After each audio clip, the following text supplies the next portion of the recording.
ഗാനങ്ങൾ മനസ്സിന് കുളിർമയേകുന്ന ഒരു കലാസൃഷ്ടിയാണ്. പല ഗാനങ്ങളും നമ്മെ പല വികാരങ്ങളിലൂടെയും കൈപിടിച്ചു കൊണ്ടുപോകാറുമുണ്ട്. എന്നാൽ ചരിത്രത്തിൽ ശാപമായി മാറിയ ഒരു ഗാനമുണ്ട്, ഗ്ലൂമി സൺഡേ. ഹംഗേറിയൻ കവിയായിരുന്ന ലോസ്ലോ ജോവർ രചിച്ച് ഹംഗേറിയൻ സംഗീത സംവിധായകനും പിയാനിസ്റ്റുമായിരുന്ന റെസോസെറസ് ഈണം നൽകിയ ഒരു ഹംഗേറിയൻ ഗാനമാണ് ഗ്ലൂമി സൺഡേ.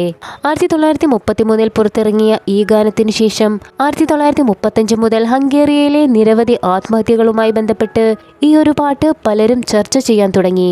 അതോടെയാണ് ഈ ഗാനവും അതിലെ ദുരൂഹതയും ലോകശ്രദ്ധ പിടിച്ചുപറ്റുന്നത്. അക്കാലഘട്ടങ്ങളിൽ മരണപ്പെട്ട പലരും അവരുടെ മരണസമയത്ത് ഈ പാട്ട് പ്ലേ ചെയ്യുകയോ ആത്മഹത്യാക്കുറിപ്പുകളിൽ ഈ പാട്ടിന്റെ വരികൾ എഴുതുകയോ ചെയ്തിരുന്നു. വളരെ വിഷാദപരമായ ഈ പാട്ട് കേട്ട് ലോകത്തെമ്പാടും 200-ലധികം പേരാണ് തങ്ങളുടെ ജീവൻ സ്വയം നഷ്ടപ്പെടുത്തിയത്. തുടർന്ന് ഒട്ടേറെ രാജ്യങ്ങളിൽ ഇത് നിരോധിക്കുക പോലും ചെയ്തിരുന്നു.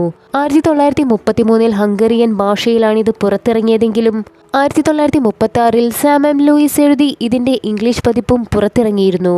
പക്ഷേ 1941 ബില്ലി ഹോളിഡേ ഇതിന്റെ പുതിയൊരു പതിപ്പ് പുറത്തിറക്കിയതോടെ ഈ ഗാനം കൂടുതൽ ജനശ്രദ്ധ ആകർഷിക്കാൻ തുടങ്ങി. അക്കാലത്ത് ലോകത്തിന്റെ പലയിടങ്ങളിലായി ജീവിതമൊടുക്കിയവരുടെയെല്ലാം ചുണ്ടുകളിൽ ഈ ഗാനമുണ്ടായിരുന്നു. ലോകം കേട്ട ഏറ്റവും ദുഃഖാർദ്രമായ ഒരു ഗാനം. ലോകമഹായുദ്ധം ഹംഗറിയിൽ അവശേഷിപ്പിച്ച ദുരിതത്തിന്റെയും നഷ്ടങ്ങളുടെയും ദാരിദ്ര്യത്തിന്റെയും തൊഴിലില്ലായ്മയുടെയുമെല്ലാം നോവുകളെയാണ് ഗ്ലൂമി സൺഡേ എന്ന ഗാനത്തിലൂടെ ലോകം മുഴുവൻ അറിഞ്ഞത്. യുദ്ധക്കെടുതിയിൽ തീരാ ദുഃഖങ്ങളിലാണ്ടുപോയവർ ഈ ഗാനത്തെ ഹൃദയത്തോടടുപ്പിച്ചു. ഒടുവിൽ ആ ഗാനം അവരുടെ ആത്മാവും കവർന്നെടുത്തു. ഒരിക്കൽ ഹംഗറിയയിലെ ഷൂ കച്ചവടക്കാരനായ ജോസഫ് കെല്ലർ എന്നയാൾ ആത്മഹത്യ ചെയ്ത സ്ഥലത്തു നിന്നും കണ്ടെടുത്ത കുറിപ്പിൽ ഗ്ലൂമി സൺഡേയിലെ ഏതാനും വരികളുണ്ടായിരുന്നു. With the last breath of my soul I will be blessing you. ഇതായിരുന്നു ആ വരികൾ.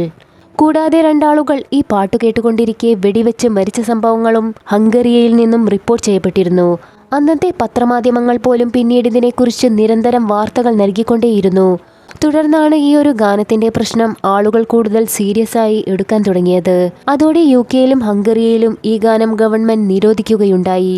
ഈ ഗാനത്തിന്റെ വരികളിൽ അടങ്ങിയിരിക്കുന്ന അതിതീവ്രമായ വിഷാദം, മാനസികമായി ദുർബലരായ വ്യക്തികൾ ഈ ഗാനം കേൾക്കുമ്പോൾ ആ വരികൾ മനസ്സിലേക്കും തങ്ങളുടെ ജീവിതത്തിലേക്കും ഉൾക്കൊള്ളുമ്പോൾ അത് അവരുടെ മനസ്സിനെ താളം തെറ്റിച്ച് അവരെ ആത്മഹത്യയിലേക്ക് പ്രേരിപ്പിക്കുന്നുവെന്നാണ് ഈ ഗാനവുമായി ബന്ധപ്പെട്ട് പഠനങ്ങൾ നടത്തിയവരുടെ കണ്ടെത്തൽ. അതായത് ഒരു മനുഷ്യന്റെ ജീവനെടുക്കാൻ പോലും സംഗീതത്തിനാകുമെന്നതിനൊരു ഉത്തമ ഉദാഹരണമാണ് ഗ്ലൂമി സൺഡേ. അതിന് മാത്രം എന്താണ് ഈ ഒരു ഗാനത്തിലുള്ളത്? നമുക്ക് ഈ ഹംഗേറിയൻ ഗാനത്തിന്റെ മലയാളം ഒന്ന് കേട്ടു നോക്കാം.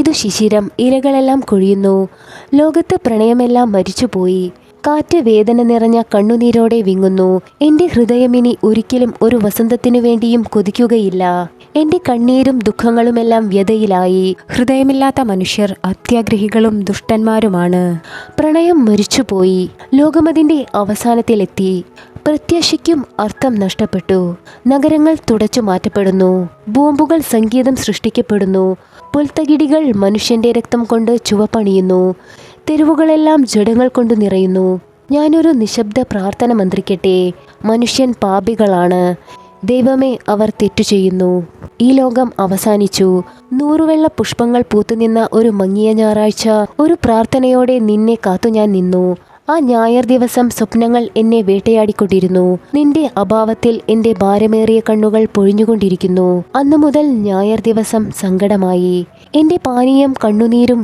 എന്റെ ഭക്ഷണം വിരഹവുമാണ്, ദുഃഖമേറിയ ഞായർ ദിവസം, ഇക്കഴിഞ്ഞ ഞായർ ദിവസമേ എന്റെ പ്രിയേ എന്നിലേക്ക് തിരികെ വരൂ, ഇവിടെ നിന്നെ കാത്ത് പുരോഹിതനും ശവപേടകവും പാദസേവകരുമുണ്ടാകും, ഇവിടെ നിന്നെ കാത്ത് പുഷ്പങ്ങളും ശവപേടകങ്ങളും ഉണ്ടാകും, ആ ശോഭയാർന്ന മരത്തണലിൽ എന്റെ യാത്ര അവസാനിക്കും, അവസാനമായി നിന്നെ കാണാൻ എൻ്റെ മിഴികൾ തുറക്കപ്പെടും, എൻ്റെ മിഴികളെ ഭയക്കരുത്, എൻ്റെ മരണത്തിൽ പോലും ഞാൻ നിന്നെ അനുഗ്രഹിക്കുന്നു, ഇരുണ്ട ഞായർ ദിനം. ഇത്തരത്തിൽ മനുഷ്യവികാരങ്ങളെ ഹൃദയാത്മകമായി തന്നെ ഈ ഗാനങ്ങളിലുടനീളം എഴുതി വച്ചിട്ടുണ്ട്. ജീവിതത്തിൽ തകർന്നു പോയവർക്ക് ഈ ഗാനം മരണത്തിലേക്കുള്ള പടിവാതിലായിരുന്നു. എന്തിനേറെ പറയുന്നു, ഒടുവിൽ ഈ മരണഗാനത്തിനു ഈണമിട്ട് പാടിയ പാട്ടുകാരനെയും ആ ഗാനം കവർന്നെടുത്തു. 1968 തന്റെ അപ്പാർട്ട്മെന്റിന്റെ ചില്ലുജനാല വഴി പുറത്തു ചാടി അദ്ദേഹം ജീവനൊടുക്കുകയായിരുന്നു. സേറസിന്റെ ഈ ഒരു മരണത്തിനു കാരണവും ഈ ഗാനം തന്നെയായിരുന്നു. അദ്ദേഹത്തിന്റെ ആത്മഹത്യക്കുറിപ്പിൽ നിന്നും അത് വ്യക്തമായിരുന്നു. ഈ പാട്ട് എനിക്ക് നൽകിയ ഭയാനകമായ പ്രശസ്തി എന്നെ മുറിപ്പെടുത്തിക്കൊണ്ടേയിരിക്കുന്നു. ലോകത്തോട് മുഴുവൻ തെറ്റു ചെയ്ത പോലെ ഞാൻ എൻ്റെ ശിരസ് കുനിക്കുന്നു. ഇതായിരുന്നു അദ്ദേഹത്തിന്റെ ആത്മഹത്യാക്കുറിപ്പ്. ഏറ്റവും വിഷാദഭരിതമായ വരികൾക്ക് ഈണം നൽകിയതിന്റെ പേരിൽ അങ്ങേയറ്റം വിഷാദത്തോടെയാണ് സെറസ് തന്റെ ജീവൻ ഒടുക്കിയത്. ആ ഗാനത്തിനു ജീവൻ നൽകിയ അദ്ദേഹത്തിന്റെ മരണശേഷവും ഈ ഗാനം പലരുടെയും ജീവൻ എടുത്തുകൊണ്ടേയിരുന്നു. അതിൽ ശ്രദ്ധേയമായതായിരുന്നു വിഷം കഴിച്ചു മരിച്ച ഒരു പെൺകുട്ടിയുടെ മരണം. ഈ പെൺകുട്ടി സെറസ് മരിച്ച അതേ വർഷം തന്നെയാണ് മരണപ്പെടുന്നത്.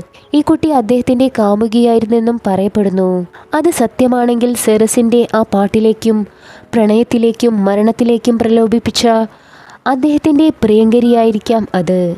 എന്തായാലും ഇന്നും ലോകത്തിലെ വിഷാദഗാനമായി തന്നെ ഗ്ലൂമി സൺഡേ അറിയപ്പെടുന്നു. ഗ്ലൂമി സൺഡേയെക്കുറിച്ച് എന്താണ് നിങ്ങളുടെ അഭിപ്രായം? നിങ്ങൾ ഈ പാട്ട് കേട്ടിട്ടുണ്ടോ? കമൻറ്റ് ചെയ്യൂ. എന്തായാലും ഇത്തരത്തിൽ മറ്റൊരു വീഡിയോയുമായി നമുക്ക് വീണ്ടും കാണാം.